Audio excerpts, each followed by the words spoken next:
What if the far right gets its act together? Europeans pick a parliament this week, the first since the EU's significance went to the next level. What with COVID, the war in Ukraine, as well as showdowns over Chinese dumping, US tech. Europe matters more than before, yet for the first time in a quarter century, the status quo is in play. Why? One woman is at the heart of it all. Giorgia Meloni, Italy's prime minister, has proven a team player to mainstream partners at the EU level while harking back to her far-right roots on the current campaign trail. Could she tax centre-right as she claims to be, or strike a deal with the likes of Marine Le Pen, whose national rally pollsters say could smash its record high here in France? Even if nationalist and far-right voting blocs remain splintered in the next parliament, what impact on policy if the centre-left fades? Will nascent efforts for a common European defence die a quick death? Will the EU's Green Deal and the move away from fossil fuels run out of gas? What migration policy, more broadly, as another campaign unfolds over in the US? How strong is the nativist sentiment here in Europe? Today in the France 24 debate, we're asking just how far the far right could go. With us, he's a former Italian EU Affairs Minister, member of the European Parliament, Sandro Gozzi, running for re-election for Emmanuel Macron's Renew bloc, a lead candidate, can they say? For Renew Europe. For Renew Europe. As well with us, Fabrice Leggeri, candidate for Marine Le Pen's National Rally Party in the European elections, former head of the Frontex group. Thank you for being with us. Thank you. French Senator Mélanie Vogel, co-chair of the European Greens. Welcome to the show. Thanks. And columnist and political consultant Philippe Moreau-Chevrolet. Good to see you. Not a candidate. Not a candidate. Happy to be there, though. Right. Your reactions on the hashtag F24 debate. Shout out first to Estonia. Early voting's already begun there. They're voting in staggers across the continent. Places like Ireland, it's on Thursday. Some places it's Saturday. Here in France, it's Sunday. How far will Brussels' traditional balance of power shift when the votes have been counted? Eliza Herbert has more. 1 week out from the European elections, France's National Rally Party held its final campaign meeting. Marine Le Pen, their current parliamentary leader, exuded confidence for the party candidate, Jordan Bardella, who is far ahead in the polls. There is something Telleric in this movement that will create hope for millions of French and Europeans who are fed up with being despised, robbed and hopeless. In Italy, there was a similar tone. Prime Minister Giorgia Meloni, the head of a party with neo-fascist roots, was thinking big. Our objective is clear. We want to do in Brussels what we did in Rome a year and a half ago, to build a right-wing government in Europe too. Both represent a marked shift seen across many parts of Europe in recent years with the rise of far-right parties. This map shows the evolution of national right-wing populist parties in European countries since 2010. By 2023, almost all of them had far-right parties in their parliaments in some form. In Italy and Hungary, they are in power, and in Slovakia and Finland, they hold ministries. In the Netherlands, the leader of the Party for Freedom reached an agreement in May to form part of a right-wing coalition government 6 months after his legislative victory. In Portugal, the leader of the Chega party made a historic breakthrough last March, coming third behind the left and centre-right.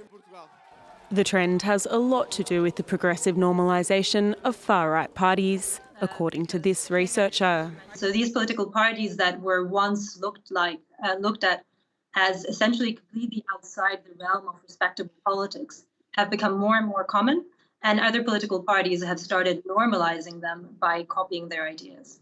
The more extreme right parties have established themselves in the political landscape, the more they have multiplied, suggesting there could be a shift in the balance of power in the European Parliament following the European elections. Well, let's start with France. 40%, that's how much the far right could garner next Sunday. This is the latest poll by the Institute IFOP for the Figaro newspaper. It's got Marine Le Pen's party on 33.5%. And you see their Reconquest or Reconquête on 6.5%, Reconquête of Le Pen's niece, Marion Maréchal, Meanwhile, Macron's renaissance within the margin of error of finishing third behind the socialist-backed slate of Raphael Glucksmann. Philippe Montchevrolet, let me begin with you here. What's going on in France? Why is this some kind of seismic shift, or what's happening? It all depends on what the result will be. We don't know it yet, so we only have polls. We need to be cautious. But if there is a 10% margin, a difference of 10% between Le Front National, le Rassemblement National, and Macron's party, it will be a tremendous political shift. If Macron is behind Raphael Glucksmann, and what we have is Rassemblement National, Jordan Bardella, Raphael Glucksmann, and Valérie Hayet for Emmanuel Macron, it will also be a tremendous shift. We don't know, because we all have expectations, polls, and the people that are voting for the Rassemblement National, for instance, are for a big part of them, they are young people. They don't always vote. They would say that they vote for the Rassemblement National, but they won't always go to vote on the day of the elections. It's a volatile. So the polls could be a little bit wrong. It could be wrong, yes. But what is happening is that for a long time now, the Rassemblement National has been campaigning with a very good strategy. They know what they're doing, and they want to be in government soon, so they decided to normalize their approach. They succeeded in doing it because in the parliament, Macron's party didn't have a clear majority. They needed to have allies, and sometimes these allies were found on the far right. And the fact is, several votes did happen with such an alliance, which seems to be not possible, but has been possible a lot of time. And the Rassemblement National, they have proven to be good MPs that were voting, working on their issues and doing their jobs. And La France Insoumise, the far left, has proven the opposites. And of course, there is a kind of a striking difference that benefited to the Rassemblement National. Benefit to the Rassemblement National. It's been a strange campaign here in France. A lot of times, national issues, of course, as always, taking precedence.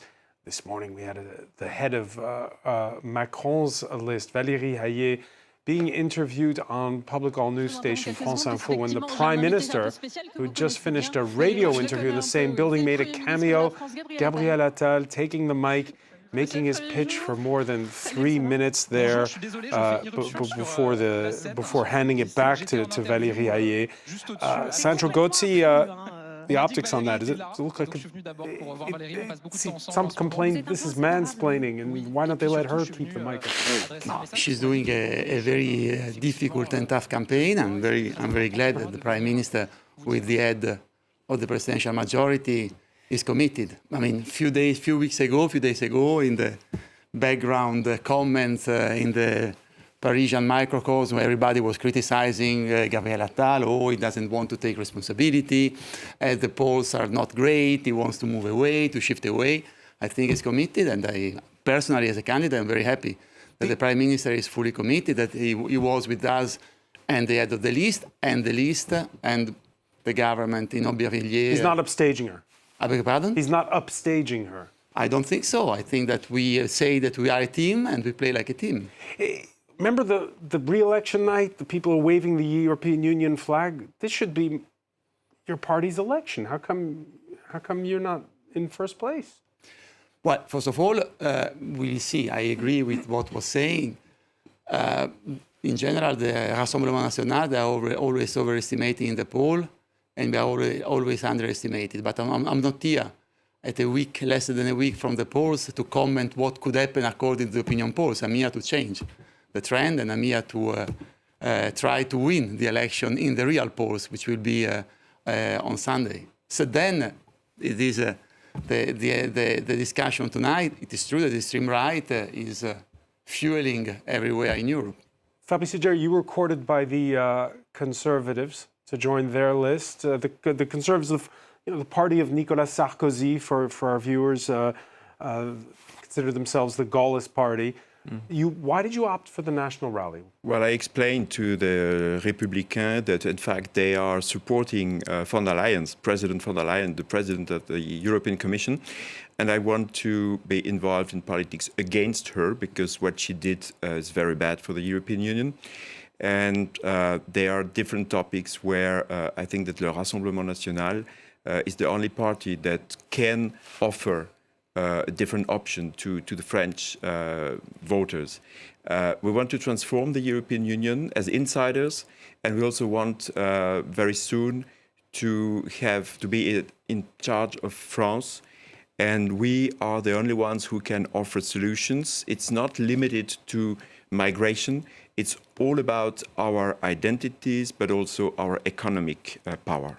Economic power, I mean, we won't redo the 2017 and 2022 presidential elections, but Marine Le Pen, who wanted to leave the euro at one point and had to backtrack on that.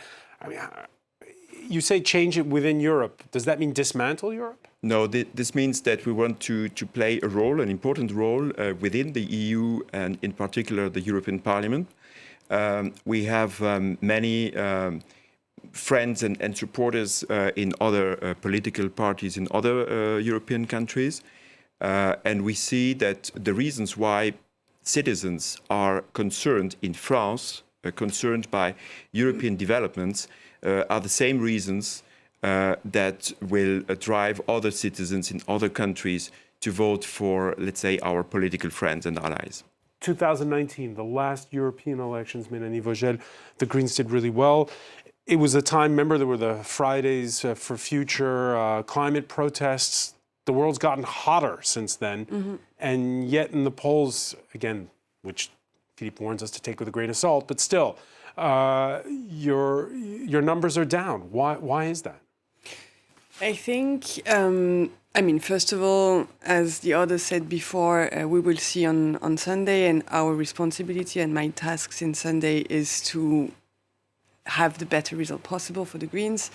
But I think we are in a situation that indeed has changed since 2019, not because people don't want climate action anymore, but basically because, so in 2019, there was the Green Wave. The Green Wave did something. People who voted for the Greens had a major impact on the future of the EU. They made the Green Deal possible, which was a democratic answer to citizen requests for climate action.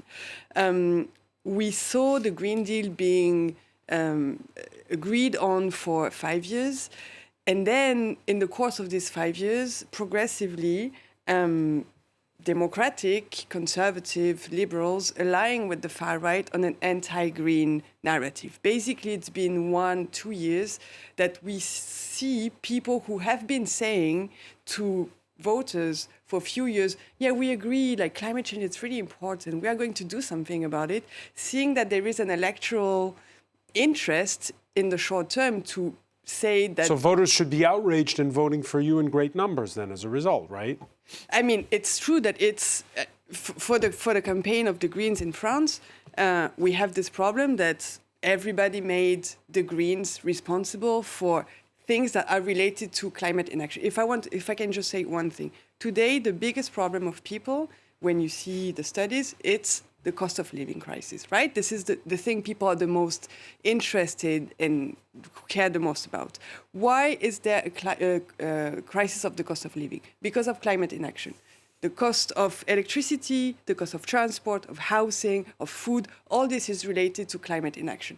But then you have politicians who tell people that the big problem in their life is migrants, it's environmental legislation, etc., etc. Okay, but this is dangerous. Second, if I may just really 30 seconds, we have in France, like in many countries, you said it at the beginning, a difficulty to Europeanize the debate. So we have people who are campaigning on things they're absolutely not doing in the European Parliament. They're doing exactly the opposite. And then, of course, it becomes a little bit difficult for voters to have clarity. It's a parallel universe. It is totally parallel universe. Because, I mean, if it is true what she's saying, everybody should vote for the Green. If it is true that you are the only one to be committed for climate change, everybody should vote for you. If it's true that we haven't done anything, whereas the Green Deal is thanks to us in the European Parliament, whereas without the role of Renew Europe, you wouldn't have got the Green Deal. Whereas you didn't vote the climate law. You didn't vote the reform of the reform of agricultural policy. I have interrupted you. You haven't voted the reform of the agricultural policy, which is the greenest one. And you are telling me that we wasn't campaign. talking about you. We campaign. Yeah, you say politician. There are two here, and you telling me that our campaign is only on national issues. Me, I mean, the transnational candidate of the majority.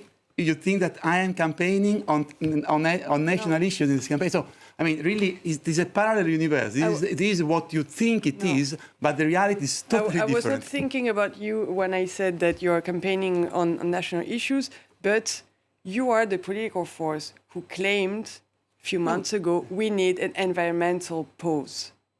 Yes or no? No. Ah, okay, no, sorry. no, I thought you were with Macron. No, I'm sorry. Because I misunderstood. I can tell you what we were saying. Macron didn't say that? We are saying that thanks to us and not to you, because you were absent when we voted the key text in the European Parliament, we have set the legislative and strategic framework. And now you don't need further legislation. You need to find the resources to ensure and to accompany exactly. But you voted for austerity. You need investment. So you cannot invest. Yeah, because the tax carbon at the board, at the European board, it is thanks to you, huh? Because yes. Yes. So we were absent. We in the council, Macron in the council, why did you and we in the parliament. Sandro Gozi, you are talking about the resources. We have started to find the resources to finance the green transition. Little problem. You didn't vote the emission trading scheme reform. So I mean, you are here. You do ideology. We make laws. That's the difference between you and me. There is a difference that you talk about climate change and I act against climate change. Yes, just Sandro Gozi, very honestly, why do you think the European Commission came out with the Green Deal in 2019? Do you think, seriously, that it was because of the result of Emmanuel Macron in France? Or do you think that it was because of the Green Wave, who showed to the Commission that citizens wanted climate action? Why do you think? Or do you think that it's because we put rule of law, digital innovation, and Green Deal as an element, as a condition to vote President Ursula von der Leyen, and we put in the pact of the mandate, which you didn't sign, we put in the pact between the socialists and the EPP, we put climate change as one priority. And you didn't sign that agreement. Philippe Monchevaulet, what the point is that the way the sausage is made for laws is that you do have to have coalitions and blocs and the sort. Let me ask you, you talked at the outset about the youth vote. Yeah. One of the striking things when you look at polls is how many young people are ready to vote far right? Mainly they are voting far right, and then they are voting the far left, LFI, and then at the presidential election, they are kind of splitted between the majority, the central majority, Macron, to make it short, and the Rassemblement National. You're a younger man than I am, Philippe, but when you were young... I'm not much younger, unfortunately. There were not many young people who voted far right in those days. In those days, no. What changed? You mean a lot... Back when dinosaurs ruled the earth, yes. What changed? Days. Yeah, what has changed is that they're looking for radical solutions. They want to be heard, they want changes, and they are exhausted by the current democratic parties. They don't believe in them anymore. The currency has been, on dirait en français, dévalué. It's not devalued. Politics are being attacked, and especially in social networks, but not only on social networks. They want change. I mean, the young people want change, and they want to find a new way of doing things, and the only way that is being currently offered to them, desirable way, is the far right. So we've had a discussion here. That's unfortunate. We've had a discussion here between Sandro Gozi and Denis Vaugier about how to govern. Yeah. To hear Philippe Monchevaulet describe it, the attraction of your party is that you're insurgents. You can say. Well, screw the system, to speak. No. First of all, future. First of all, I would like to correct. We have many supporters now in all generations, and recently, President Macron's supporters, or let's say elderly generations, were scared by President Macron, especially when he was talking about sending troops to Ukraine. But also they are scared by the high rate of criminality in France, which is now the result, of course, of this flooding illegal migration. But there is also the problem of, let's say, economic and the cost, for example, of electricity. Everybody knows that the result This is the result of the Commission policy. In France, we could have very cheap electricity. This is what we used to have. It's carbon-free, it's nuclear electricity, it's carbon-free. So at least as a transition, it fits the objective. But what we want to fight against is this kind of punishment. So for us, we are not denying that there is a need for, let's say, environmental action, but we simply say the way it has been conducted by the European Commission and Macron, because they are the same, in fact. And this is why when we talk about Macron, we talk about von der Leyen, and when we talk about von der Leyen, we talk about Macron. But the way the They're not the same. They are the same. They have the same policy. Voting bloc. And von der Leyen became the president of the Commission because Macron wanted this to happen. But the problem is that the Green Deal now is conducted and implemented in a way that looks like a punishment of our citizens. Mélanie Vogel? I mean, we have had 5 years of adopting legislation. Now we need to. But to answer that point, is there a that way to von der make a Leyen Green and Deal? Macron No. Is there a way to it's make not true. That's a different the path. question about whether or not the measures are perceived as punitive from the Green Deal? So I was going to answer that question. Sorry. Now, in order to not have this, in order to have a green and social deal, which is the program that the Greens are campaigning for, we need investment. Now, in the next 5 years, we need to implement the Green Deal in a socially fair way. And in order to do that, we need to invest money. It's not that it's expensive, right? Because climate inaction is much more expensive than action. The thing is that the money is there, right? It's just not at the right place. So we need to have fair taxation and investment in green projects in a fair way. And also investments about everything that combines the two, the green legislation with the social legislation. When you insulate housing, that's good for the planet. That's good for people's pocket. When you invest in public transport, that's good for the climate. That's also good for the cost of living. So if we want to do a Green Deal in a social way, it is possible. If we want to do it in an unfair way, it is also possible. That's a matter of political choice. The thing is, to do it in a non-punitive way, we need to invest. And the problem is that, lastly, we have seen a majority in the European Parliament voting in favor of going back to austerity times, which is not possible. You cannot have the green transition with austerity. It is contradicting each other. So at some point, we need to be clear. We have legislation, now we have to implement them in a fair way, so with investment. Investment meaning taking on a debt burden at the European level? Because how are you going to come up with the money? But that's the money is in we are a rich economy.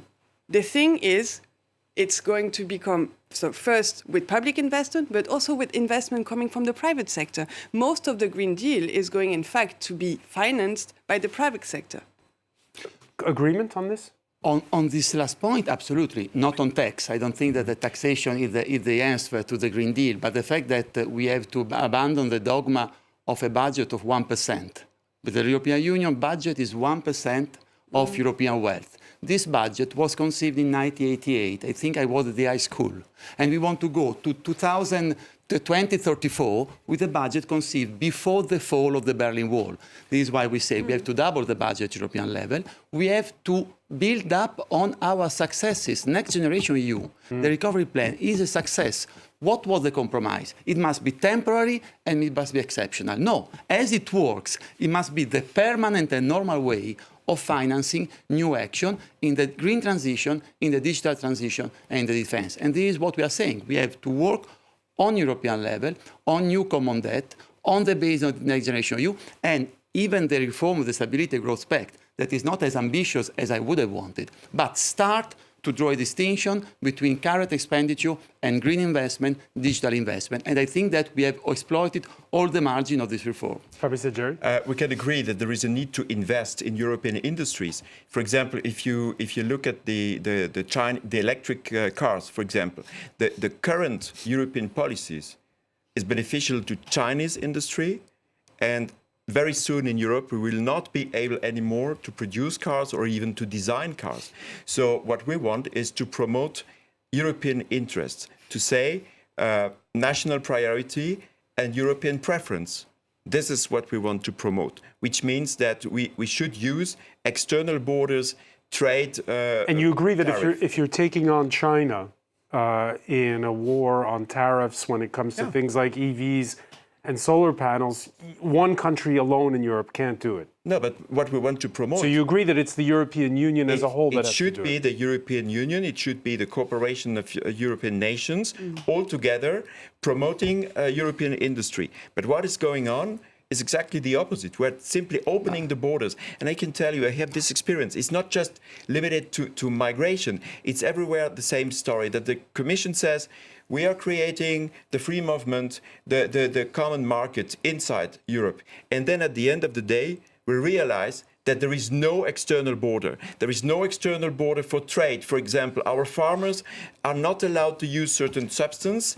And what is now happening is that the European Commission, without ratification by the member states, allowed to import substances which are normally banned in Europe. So there is no external border. Europe doesn't protect us. At least the Commission doesn't protect nations. I think he was too busy in dismantling Frontex Energy Agency in the last year, so he hasn't noticed two things.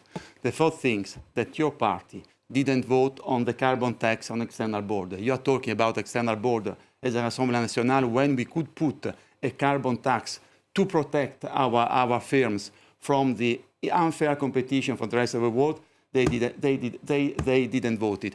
You were absent when we introduced the rules on foreign subsidies on screening to better protect our market from unfair Chinese competition. So, and Le Pen yesterday say exactly the opposite of what we are saying, because what your real leader, who is not Bardella, but is Marine Le Pen, is saying is that you want a free alliance of nations incapable of doing anything. And tonight you are here to talk about a common approach at the border when you want to double the border and to reestablish even national border among the 27 million. You have to make up your mind. Yeah. I mean, you are the civil servant who was working for Europe, or you are the mercenary that now is at the service of the Rassemblement National to promote a nationalistic agenda. Because you cannot say every time one thing and the opposite. I'm a whistleblower. Let's say I'm a former civil servant that decided to be a whistleblower and then to enter in politics. Yes. I can explain the question about the border. When we say that we want to have a double border, it's first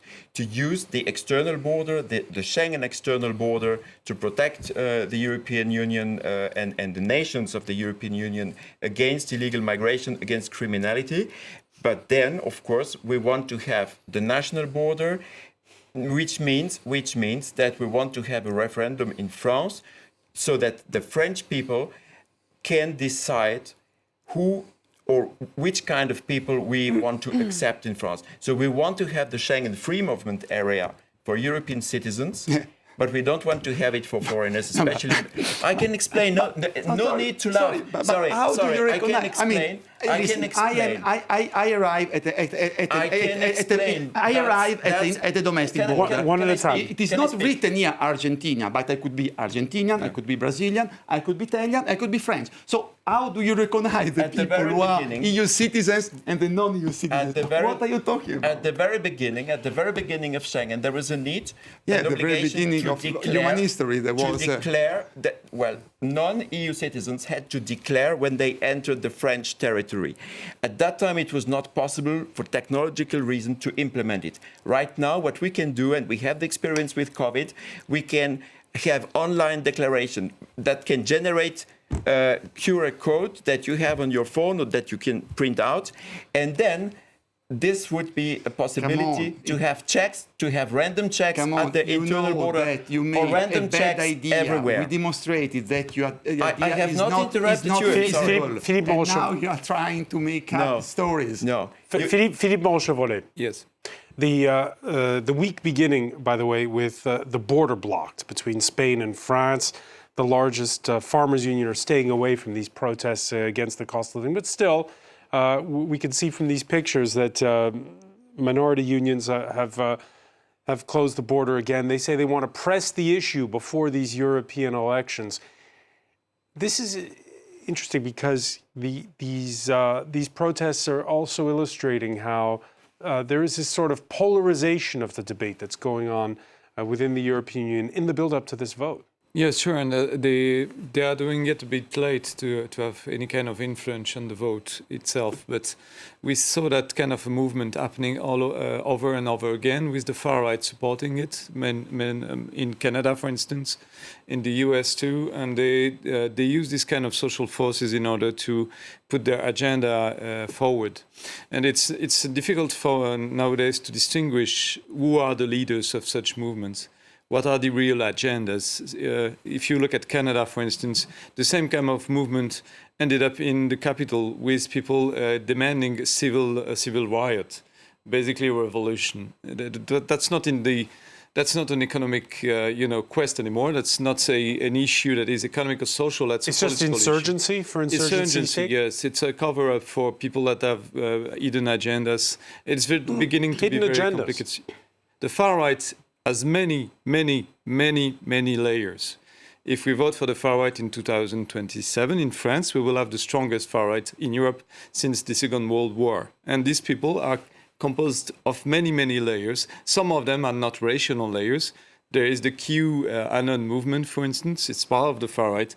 There is the masculinist, the pro-male movement. That's another layer, the far right. By the way, they did some shootings in the US and actual attentat, I don't know how to translate that, attacks on public services. And there are many layers. That's not the far right. Mélanie Vogel, again. Yes. I'm sorry, it's just, sorry. Something was said and I think it cannot be left like this. You said that you are a whistleblower. A whistleblower is a person who uncovers unlawful behavior, misconduct or fraud. You are actually the opposite of a whistleblower. You are someone who was being investigated by the Anti-Fraud European Agency because you committed fraud, unlawful activities. This is defamation. Be careful. Because, I have the right to reply to this. Yes, if I may finish. The European Parliament voted a resolution explaining what OLAF, the Anti-Fraud European Agency, was investigating about Frontex, which you were the leader of, because of illegal pushback, attack on human rights, and misuse of EU funds. I don't call this a whistleblower.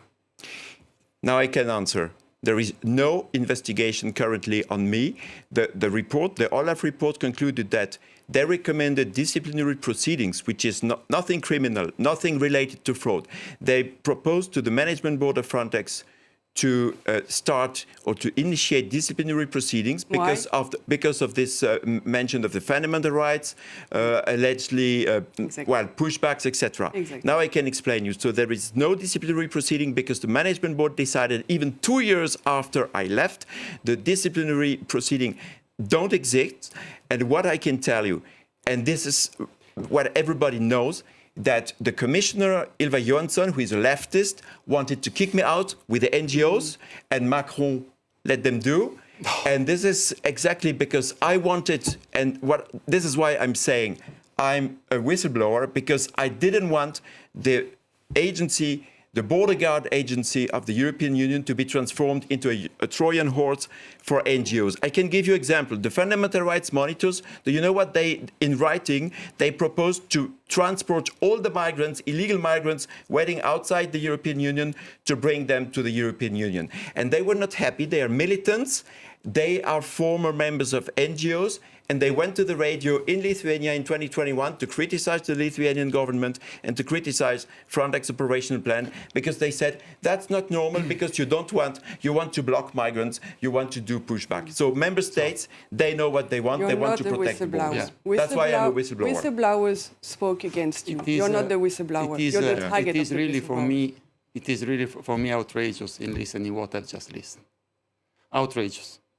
First of all, because you are joined the party who has always been against the strengthening of the Frontex agency. We have increased the budget by from 800 million euro to 3 billion euro. We have increased the guards.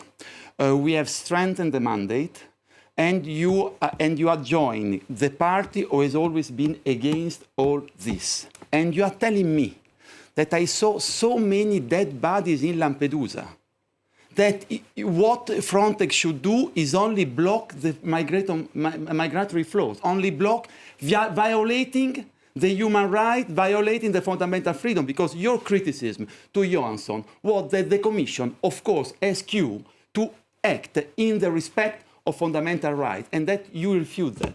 Yeah. So, I mean, you are telling me that I saw bodies in Lampedusa, that you want to act, push back everything. Your head of the list, Bardella, is saying that he wants to change the Geneva Convention on Refugees.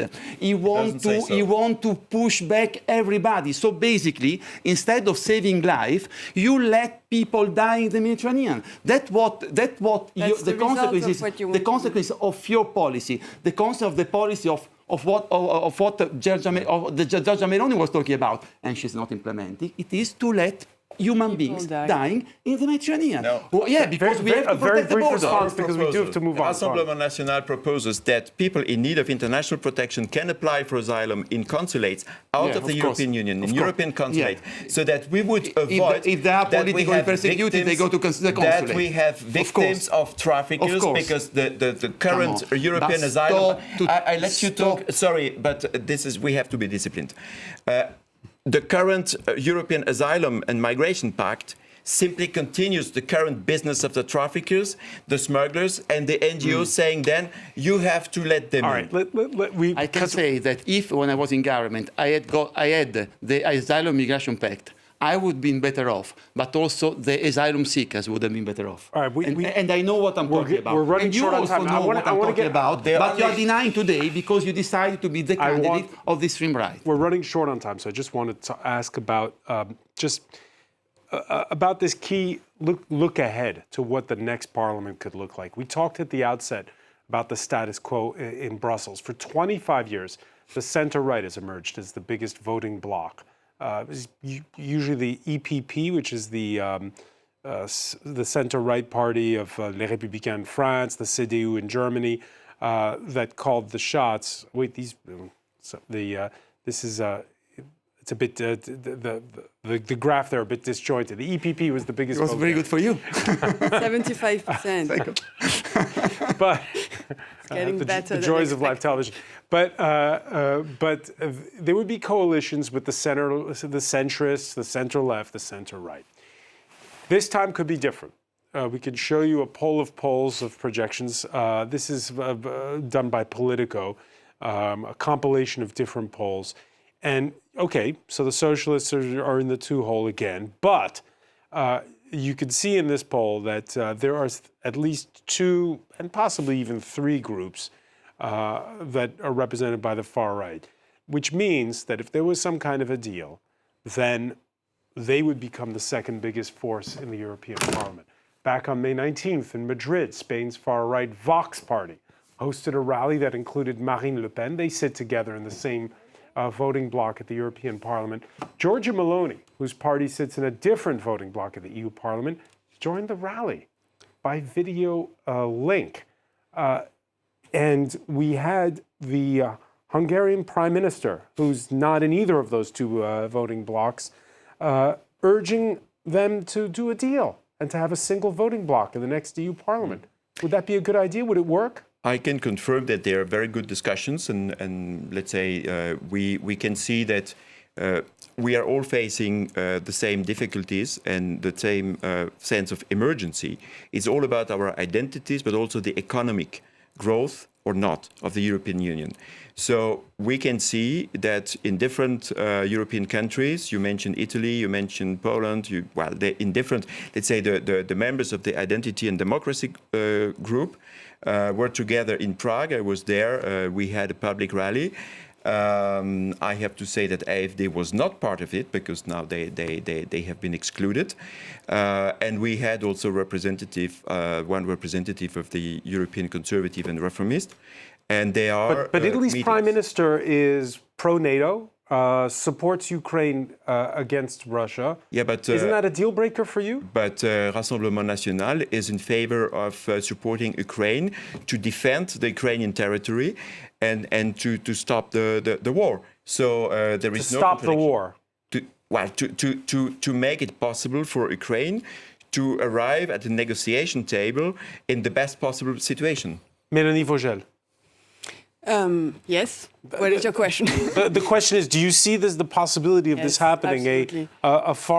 The far right coalescing and becoming the second biggest voting bloc in the European Parliament? That's seriously the biggest thing that is at stake on the 9th of June. Ursula von der Leyen has been playing a very dangerous game recently, basically trying to differentiate between the two far-right groups, saying Marine Le Pen, it's bad, but Giorgia Meloni, it's good. Let's take a listen to her. And We can take a listen to her, and then I'll give you Okay. back a clip. The outgoing European Commission, this was at a debate where Sandro Gotti, I believe, was present. Yeah. Speaking in Brussels on May the 23rd. I've been working very well with Giorgia Meloni in the European Council, as I do with all the heads of state and government. This is my task as president of the Commission. Now, the topics we're going to offer, there we're going to see whether those who are pro-European, and she is clearly pro-European, against Putin, she's been very clear on that one, and pro-rule of law, if this holds, and then we offer to work together. Thanks for showing this. So basically, we have Ursula von der Leyen, the current president of the European Commission, saying, Giorgia Meloni, I can work with her. Marine Le Pen, the rest really no. You can see that this difference that she makes, even themselves, they're not making this difference. They had, you said it, a joint event in Madrid, all of them together. Trump, Milei, Orban, Le Pen, Meloni, all together.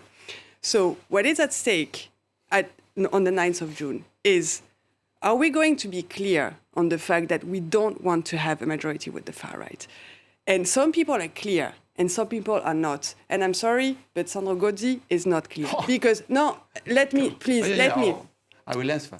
I think people who are watching this have to know that the sisters party of Sandro Gotti is already governing today with his party in the Netherlands and in Finland. And what happened? Nothing. The Finnish liberals, they are still a member of your group. You didn't exclude them. The Dutch member of your group, they are still in your group. You didn't exclude them. So the fact, the liberals say the far right is very bad. But in reality, when you have party members of the liberals who are going into governments with the far right, this is not apparently a red line. Otherwise, the Finnish liberals and the Dutch liberals wouldn't be in your group anymore. And once again, parallel universe. I will never, they are not and in we your will group never, anymore. and we have said it clearly, written, said, rewritten, re-said that we will never join in an alliance. At any level, this is written in the Can I answer to declaration. you? Yes. An alliance in the European Parliament with No, you said at any level in the declaration you signed. In all signed. the debate that I did with Ursula von der Leyen on behalf of the Renew Europe group. Does Mark Rutte's group belong in your voting bloc? Does Mark Rutte's group belong in your voting bloc? We will see whether they will remain, but certainly they agree at European level that we won't strike any alliance, neither with this year, nor with the ID. And I got a certain experience to deal with Meloni, as she wanted to withdraw my nationality and my citizenship in 2019 because I was a candidate in France. Be sure that I will never strike an alliance with the extreme right. But there is another thing, which is much more important than this electoral speculation on a position that is our position is very clear. What they are going to do, because they are saying, we are talking, we are doing a group, we are doing two groups, three groups. The only thing that they can do is to agree to disintegrate and block Europe. Because as Bardella say, la France d'abord, Giorgia Meloni say, prima l'Italia. The Spanish say, Europe come last. Right, but you heard. The point is Sandro Gotti, I have to ask you because we're running short on time. You don't have to ask me. Ask the European People's Party what they want to do. Do they want to build up a new pro-European majority with SND and DPP, which I think we should be open also to the Greens, or they want to change the extreme right? Unfortunately, we have nobody here from the EPP. Yeah, but next time you invite them. But I just have to ask you this question because we're running short on time. You heard Mélanie Vogel saying that she sees Ursula von der Leyen trying to make a deal with Giorgia Meloni. You heard Fabrice Leggeri saying that her political family is with him. what will Meloni decide? Which way will she go? Then you should ask Giorgia Meloni. I know that the closer Ursula von der Leyen gets to Giorgia Meloni, the far she gets from us. And if Ursula von der Leyen wants to strike a deal with this year, it will be without Renew Europe. Philippe Montchevalet, a quick word on this. At one point, you have to ask yourself whether the far right is becoming the new right or not, and if the containment strategy is still doable. I don't know about that. It's a very difficult question, but it's a question even in France. We saw, again, votes between the Macron's majority and the far right already happening. We saw people elected of the Rassemblement National to the parliament at very high positions with the agreement of the actual majority. So you have to ask a question about the feasibility of a containment strategy. Is it still the good strategy that we can have? And Meloni, by the way, is pro-NATO. And what I see of Rassemblement National is a very, very strong pro-Russian stance. No, so I think there are huge divides. Again, it's you have many layers in the far right. It's not a unique bloc. Can I answer this about Russia? Jordan Bardella was very clear and said that Russia is a threat to French interest. It's not just about Ukraine, what's going on in Ukraine. It's not just a threat for the security of Europe.